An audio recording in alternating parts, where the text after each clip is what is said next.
Welcome to all of you to USIBC's 38th Anniversary Leadership Summit. We welcome all who have traveled from so far. Many of you have come from India.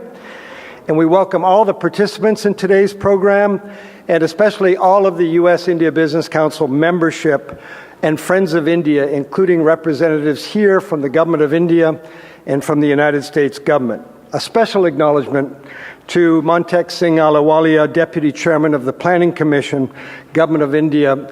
We are grateful for his support, not just here today, but for the 20-plus years that he's been pushing the U.S.-India partnership. To set the tone for today, George Santayana once said, "Those who cannot remember their past are condemned to repeat it." So this afternoon, what I'm hoping we can accomplish is to recall some of the history and imbue it with vision for the future. We have with us today Montek Singh Ahluwalia, who has crafted much history as the U.S.-India relationship has been advancing.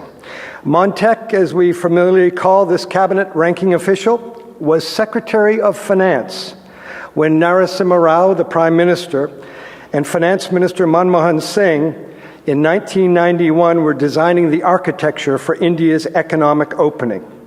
In Montek, we have history with us today, and we also have vision. This session will be followed by a very special session called the Ambassadors Roundtable, where USIBC has assembled all past U.S. ambassadors who have been part of the U.S.-India Economic Partnership. David Mulford's flight had been canceled this morning due to weather, and so we regret his absence, but this should provide, this roundtable, a stimulating and candid conversation on what needs to be done next by all of us here who are dedicated to a stronger U.S.-India friendship. We must revitalize what some see and what some perceive as flagging U.S.-India commercial relations.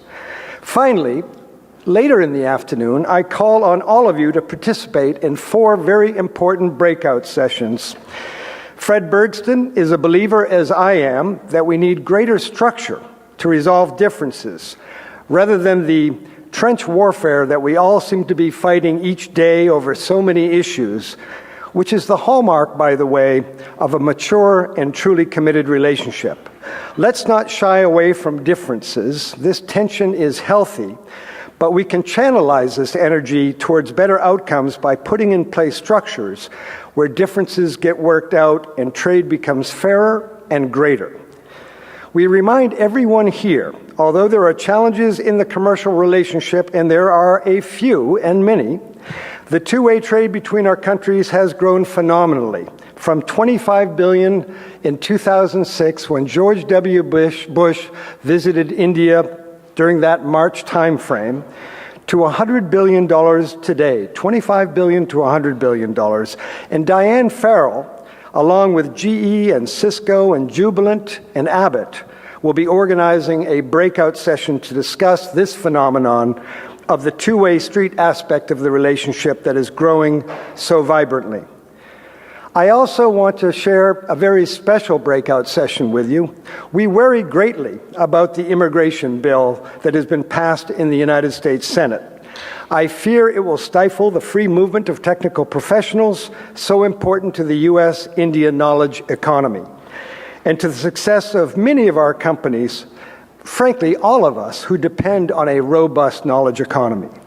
I've asked USIBC's Gaurav Varma to assemble Patton Boggs and APCO, chaired by Ambassador Wisner, who are representing USIBC's Coalition for Jobs and Growth, to have a frank and full conversation about where the bill lies in the United States Congress, what are the problems with it, how we must enlist business to excise the problematic provisions such that comprehensive immigration reform succeeds, but without stifling the free movement of technical professionals, and ultimately the U.S.-India knowledge economy along with it. And then the last breakout session, we asked Rahul Madhavan to be working closely with all of you and Secretary William S. Cohen to lead a discussion on the strategic partnership, which frankly has been growing quite nicely. A decade ago, U.S.-India defense trade was about $100 million, and today, 10 years later, we are at $10 billion and growing. Meanwhile, China keeps injecting itself into Leh Ladakh. I read that in this morning's newspapers. And Chinese submarines are plying the waters off the coast of the Bay of Bengal. A Chinese rail system is intruding deep into Myanmar.